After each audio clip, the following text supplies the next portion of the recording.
Bapak Kepala Desa Bapak Asep Kohili, yang kami hormati Bapak Ketua DPD Bapak Asep Sartono, yang kami hormati juga Bapak Pendamping Desa, yang kami hormati juga para aparatur pemerintahan yang tidak kami sebutkan satu persatu namanya, tapi tidak mengurangi hormat kami. Dan yang kami hormati juga pada para Karang Taruna Desa Anggita atau Kandaga. Dan terima kasih juga kepada teman saya Ibu Himas Wiati, Sekretaris DPD, yang sudah memberi kesempatan kami untuk bisa presentasi di desa ini. Baik Bapak Ibu sekalian, perkenalkan, tadi nama saya Aning Sriwati, saya asli dari Irian Jaya, tapi mama papa saya dari Bandung dan Ujung Pandang. Kebetulan kami tinggal di Bekasi ikut suami. Anak saya 4, salah satunya ini yang pertama Bapak Revan, Mas Revan ya. Beliau adalah mempunyai media di detak.com, wartawan juga. Dan saya kebetulan mengajar juga di SMK dan saya juga dosen. Tetapi saya juga di konsultan kesehatan PT Care Indonesia. Jika Bapak Ibu bertanya, kok konsultan kesehatan nyambung ke pupuk? Ya, kesehatan itu tidak hanya untuk kita ya Bapak Ibu, tapi juga untuk tanaman juga bisa. Mudah-mudahan setelah pandemi ini pertemuan kita bisa membawa suatu bahasanya kegairahan untuk tanaman dengan sedikit informasi tentang pupuk organik, yang mana jika pupuk itu dipakai tentunya kesehatannya untuk kita juga.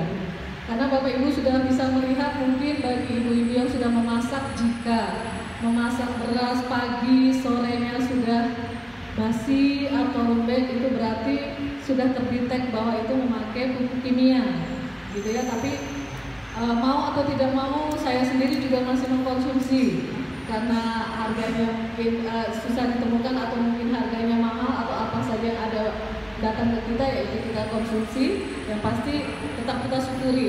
Nah, Bapak Ibu sekalian, hari ini di perusahaan kami di PT Care Indonesia itu ada 100 lebih produk, dan saya hari ini memperkenalkan hanya satu produk, yaitu pupuk Biobos. Pupuk Biobos ini ditemukan oleh anak bangsa dari IPB Bogor. Alhamdulillah Bapak Ibu. Jadi kita harus mensupport untuk mengembangkannya. Dan pupuk ini sangat luar biasa. Poinnya saja, pupuk ini itu membantu menyuburkan tanah. Sehingga kalau tanahnya subur, gembur, itu sudah pasti dia akan membaguskan akar dari sebuah tanaman. Kemudian nanti buahnya akan tumbuh secara maksimal dan panennya bisa lebih cepat. Tentu itu yang diperlukan oleh teman-teman yang berhubungan dengan pertanian atau perkebunan. Jika Bapak Ibu, sebagian dari Bapak Ibu tidak berhubungan dengan itu, yang pasti juga bisa dipakai oleh seperti Pak Edi ya, punya hidroponik, itu sangat baik. Karena walaupun di luar sana harga ini itu mahal, kita tidak usah dibusikan Bapak Ibu, kita bisa menanam sendiri. Nah, pupuk ini bisa membantu untuk mempercepat penanamannya, panennya. Jadi kalau misalnya cabainya mahal, ya sudah tinggal petik saja. Mungkin ini bisa nanti dikelola oleh tadi Ibu PKK ya. Nah, ibu-ibu PKK mungkin bisa nanti kalau sudah punya program untuk menanam tanaman-tanaman yang bisa dimakan sehari-hari di lingkungan kita, memakai pot kalau tidak punya tanah, bisa itu dimaksimalkan. Kemudian memakai pupuk ini, jika itu kelihatan bagus dan kelihatan hasilnya, bisa dijual juga untuk orang, dan itu juga bisa menghasilkan double income ya. Jadi punya tanaman sendiri, juga punya penghasilan dari pupuk ini. Insya Allah di Karawang ini ada cabangnya, dan nanti jika memerlukan bisa menghubungi Pak Lurah atau sama Bu Himas gitu ya. Nah, Bapak Ibu sekalian sudah memegang brosur ya. Nah, di situ pupuk ini manfaatnya juga tidak hanya untuk pertanian, perkebunan, juga boleh perikanan. Tapi yang kita sering gunakan adalah di pertanian atau perkebunan. Sedikit sekilas ada di sini, bisa saya gambarkan, hanya gambarannya saja. Ya, pupuk biobos ini cair, makanya jika disemprotkan ke air dia mudah menyerap. Jadi sangat mudah menyerap.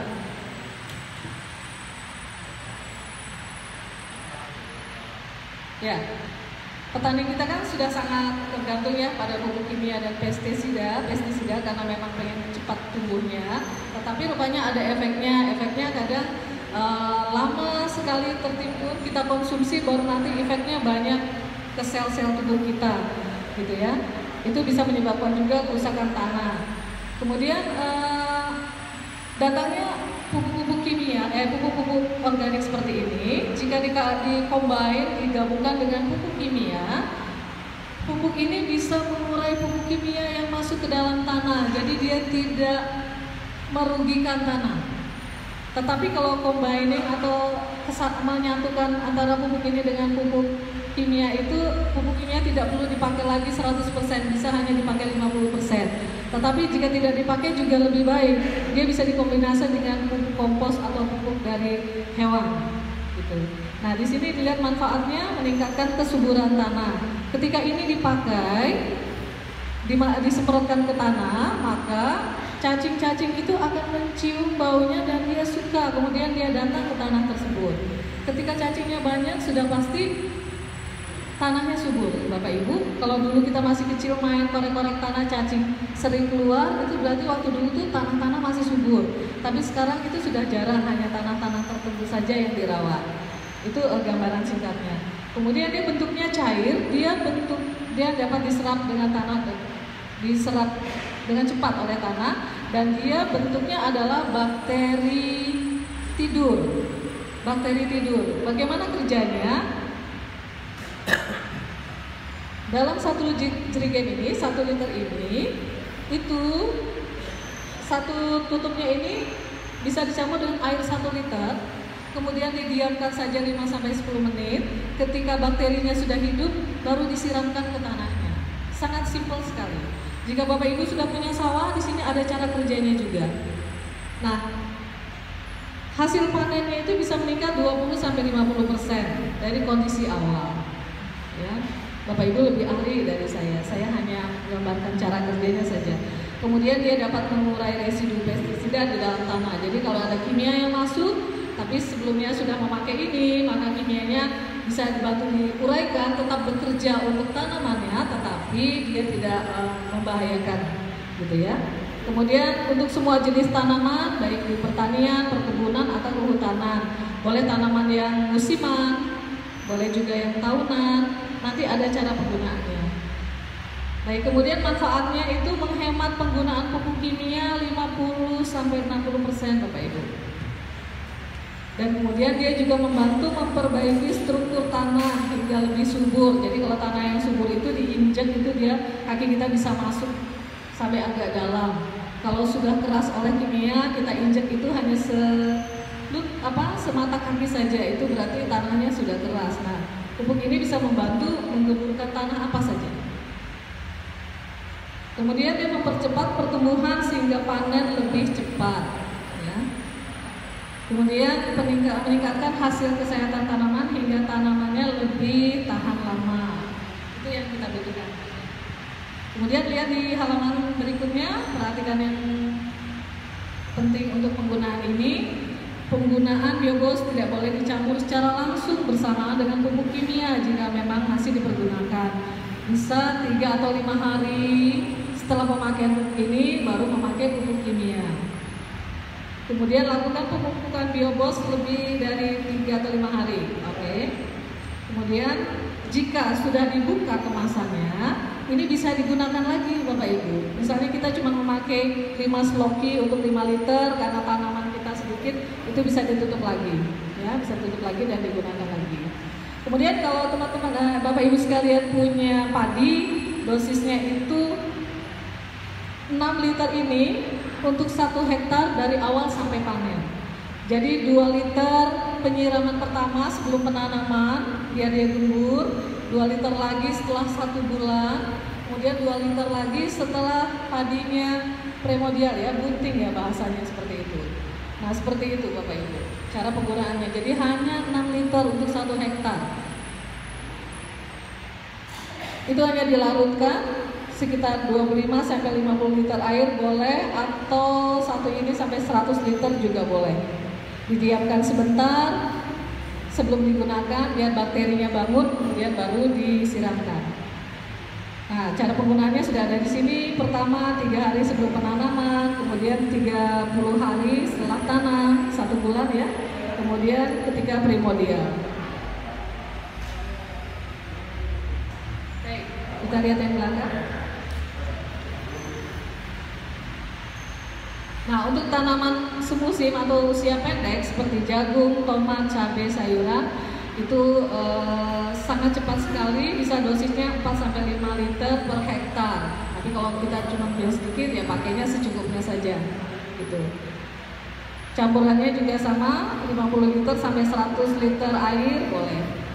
Pemupukan pertama sama juga dilakukan waktu persiapan lahan minimal 3 hari sebelum tanam bibit dengan dosis 2 liter 1 hektar. Kalau 1 hektaran ya Bapak Ibu, itu hanya yang perhitung-hitungan atau gambarannya saja. Kemudian setelah itu berikutnya diberikan setiap bulan atau 2 minggu sekali. Jadi tidak setiap hari Bapak Ibu, 2 minggu sekali atau setiap bulan. Cabai atau tomatnya disiram kembali. Nanti kalau memang Bapak Ibu ingin mencoba, itu baiknya bisa membuat comparison, perbandingan. Misalnya yang 1 pot ini dipakai, yang 1 pot ini tidak dipakai. Coba nanti dilihat perbedaan perkembangannya, besarnya. Itu insya Allah sangat berbeda, gitu ya. Kemudian kalau tanaman tahunan seperti karet, sawit, jeruk, mangga, kopi yang tahunan pokoknya, pepaya, dosis pemupukannya itu tergantung jumlah tanah hektar. Yang pasti cara pemupukannya itu ketika ini tumbuhan besar, kita buat 4 lubang 1 meter dari pohonnya, 4 lubang.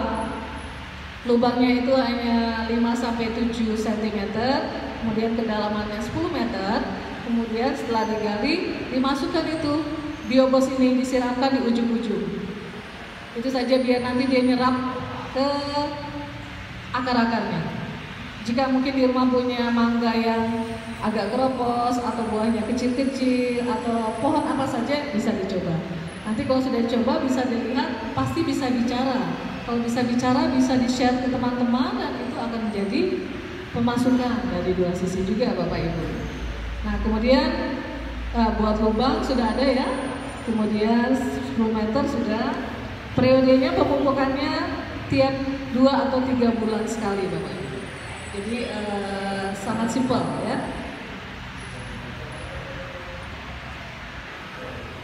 Ya, saya kira itu saja. Dan kemudian ketika misalnya dipraktekkan di sawah, itu disemprotnya itu jika bisa di sore hari Bapak Ibu. Kenapa ketika disemprot di sore hari, airnya itu akan langsung menetes ke bawah ke tanah. Tapi kalau disemprotnya di siang hari, kena matahari dia akan menguap, airnya hilang. Jadi tidak maksimal. Itu cara. Begitupun di tanaman kita yang sehari-hari. Sebaiknya kita siramnya sore hari biar nanti dia menyerap betul ke bawah. Baik, saya kira itu saja gambarannya. Jika ada pertanyaan, mungkin 1-2 pertanyaan, monggo silakan. Baik Pak, silakan.